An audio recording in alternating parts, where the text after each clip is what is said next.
01500416. Saya mahasiswa semester 6. Saat ini saya akan membuat video mata kuliah praktek life counseling perorangan. 2000 years later. Assalamualaikum. Waalaikumsalam. Maaf Pak, silakan masuk. Iya Ibu. Silakan duduk Pak. Iya. Siap. Terima kasih. Dengan Pak Hilman ya yang semalam chat sama saya. Iya Ibu. Bagaimana perjalanannya pada saat kesini? Perjalanannya tadi sih cukup ini sih Bu, ada macet sedikit tadi di jalan di pas jembatan karena memang ada perbaikan ya, tapi nggak terlalu panjang juga sih macetnya, alhamdulillah, jadi bisa cepat sampai ke sini. Bapak sebelumnya sudah pernah konseling atau ke yang lain konsultasi? Untuk sebenarnya untuk ke konseling apalagi ya Bu, belum pernah sih Bu, karena ya saya orangnya nggak terlalu terbuka, ya apalagi ke orang asing gitu, kepada keluarga atau teman sendiri juga nggak pernah cerita. Cuman kebetulan karena teman terdekat saya gitu, ada yang nyaranin udah konsultasi aja. Saya punya kenalan katanya seorang konselor, terus dia kasih kontak ibu gitu, kontak person ibu ke saya. Karena malam saya coba hubungi, barangkali ibu udah ada waktu gitu, saya bisa melakukan konsultasi dengan ibu. Sebelumnya mangga Bapak diminum dulu biar nanti ngobrolnya kita rileks, Bapak ceritanya juga nyaman. Makasih ya Ibu. Saya minum dulu ya. Ya, mangga Bapak.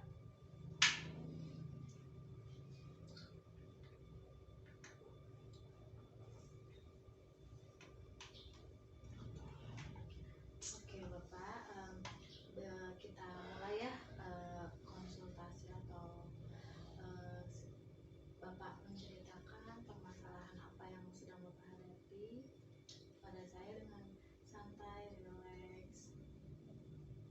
Saya bingung juga sih ya, mulainya dari mana. Cuman permasalahan ini sebenarnya permasalahan dari pekerjaan saya juga sih.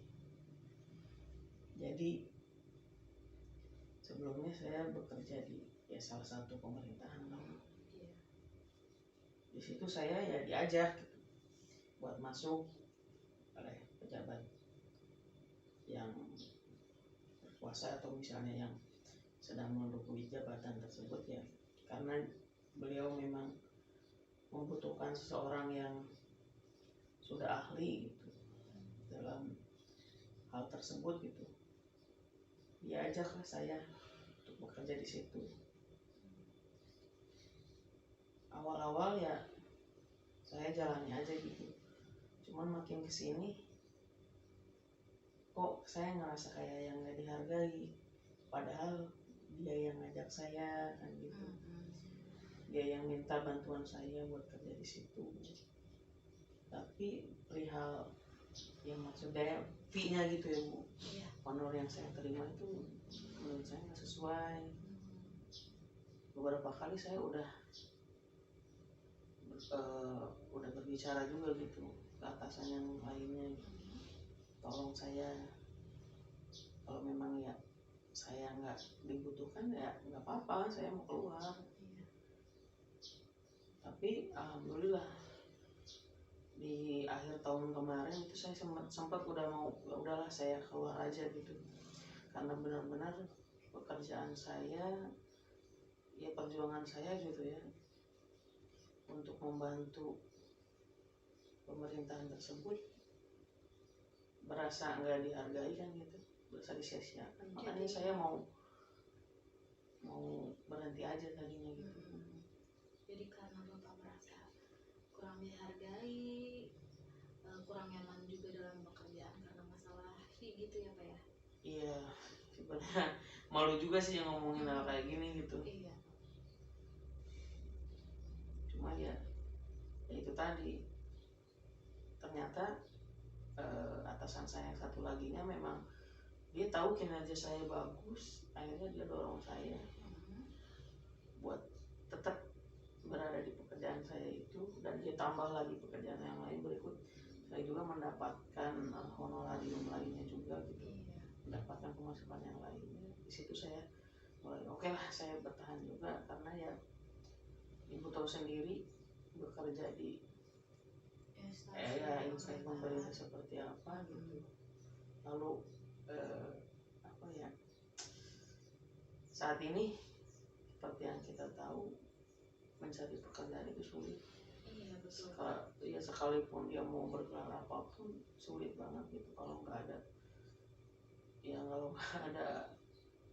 apa namanya, lowongan yang jelas gitu. Kadang kan ada lowongan ternyata ujung-ujungnya tetap harus nyogok juga atau apa gitu kan. Akhirnya saya coba bertahan dulu buat keluarga. Jadi Bapak mendapatkan dorongan dari teman Bapak yang lainnya untuk tetap bertahan di instansi pemerintahan tersebut ya Pak ya? Iya sih. Dan Bapak bertahan juga karena keluarga. Iya. Cuma makin kesini ada satu orang yang benar-benar tidak bikin saya nyaman sama sekali. Sebenarnya rekan-rekan yang lain pun tidak nyaman dengan kehadiran orang tersebut ya, karena dia itu bagaikan benalu lah untuk pemerintahan yang sekarang itu. Tapi yang lebih patut disayangkan lagi ya ketegasan dari atasan saya itu yang sama yang menarik saya gitu, bukan yang mempertahankan saya, yang menarik saya untuk bekerja di situ. Itu tidak bisa memberi ketegasan kepada orang tersebut. Padahal ya saya analogikan si A ini, A dengan huruf A gitu. Padahal si A ini sangat-sangat apa ya, kerjanya lamban. Dia seringkali melalaikan tugas yang sudah jadi kewajibannya, padahal itu untuk dikerjakan, dibereskan.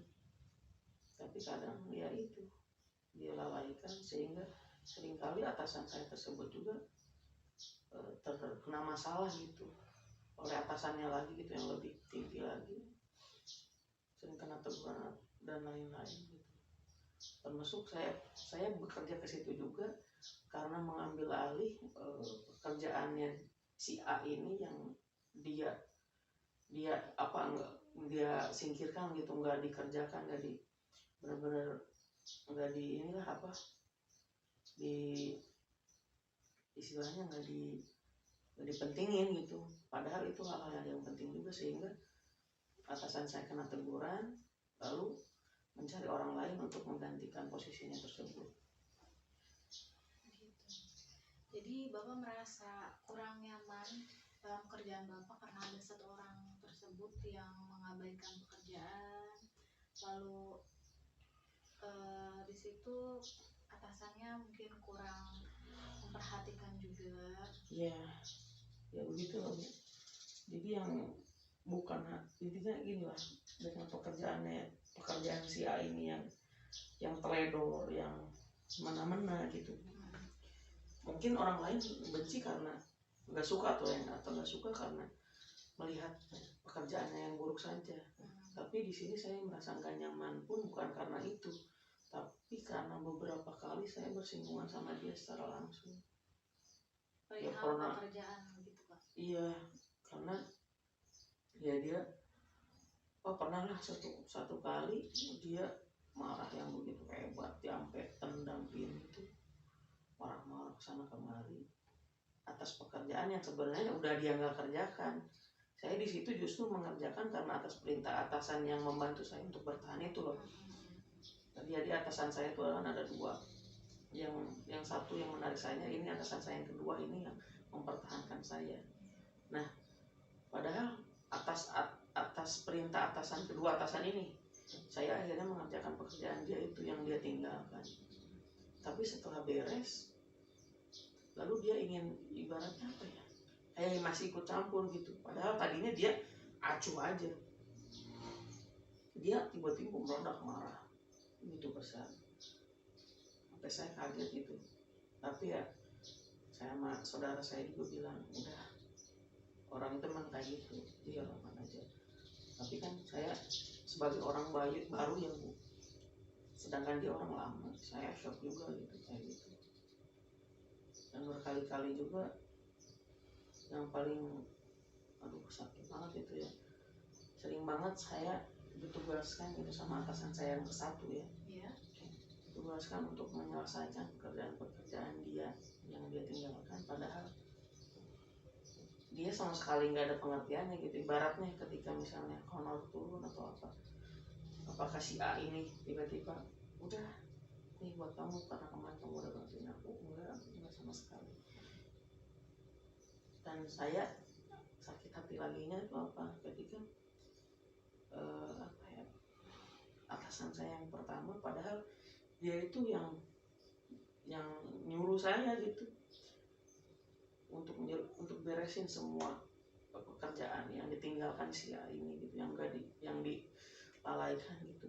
Saya beresin semuanya, padahal saya sama sekali nggak ngerti Bu. Karena apa, untuk mempelajari pekerjaan dia itu, bahkan orang yang sudah mahir pun gitu dalam bidang teknologi gitu ya, atau dalam hal administrasi, itu butuh waktu sekitar 3 bulanan gitu untuk bisa mengerjakan pekerjaan dia itu. Tapi ya saya beranikan, udah nggak apa-apa Pak, saya siap, saya kerjakan. Sampai saya tuh cari ahli-ahlinya gitu di beberapa tempat, beberapa daerah. Saya sambangi orang-orang yang ahli di bidang itu, yang sama-sama pernah megang pekerjaan itu. Saya benar-benar konsultasi, ini gimana cara pengerjaannya. Saya kerjakan lah Bu, sampai saya pulang larut, sampai saya Sabtu Minggu yang harusnya saya istirahat kumpul sama keluarga, saya lakukan itu. Tapi ya nggak ada kepedulian gitu dari atasan saya. Jangankan saya dikasih ibaratnya honor si A ini dilimpahkan ke saya ya lah ya, karena saya udah yang membereskan pekerjaan. Jangankan seperti itu, bahkan ibaratnya uang jalan aja gitu buat saya pergi ke sana kemari, uang makan saya nggak dikasih. Saya benar-benar gimana ini. Jadi atasan Bapak itu yang pertama kurang dalam keadilannya, ketegasannya ya Pak ya. Ya gitu Bu. Terus sekarang yang Bapak inginkan itu seperti apa terhadap pekerjaan atasan Bapak? Ya yang jelas gimana sih Bu, namanya atasan gitu. Ya udah banyak juga gitu pekerja yang lain yang ibaratnya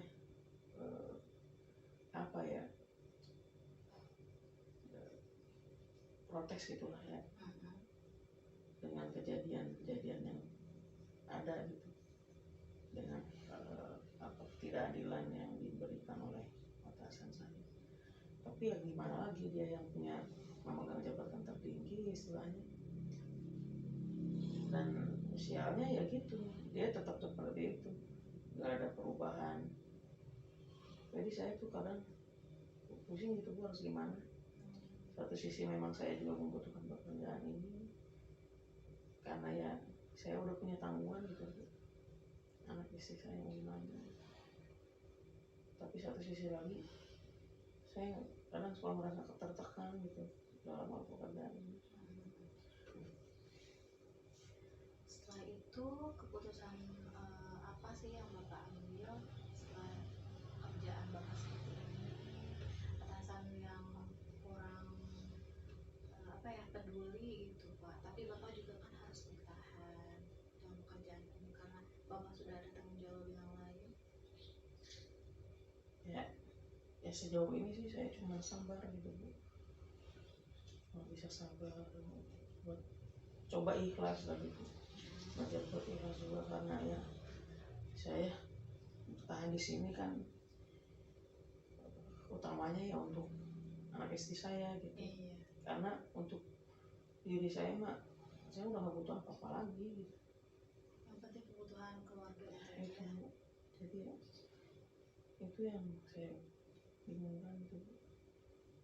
Ini harus seperti apa, saya bingung.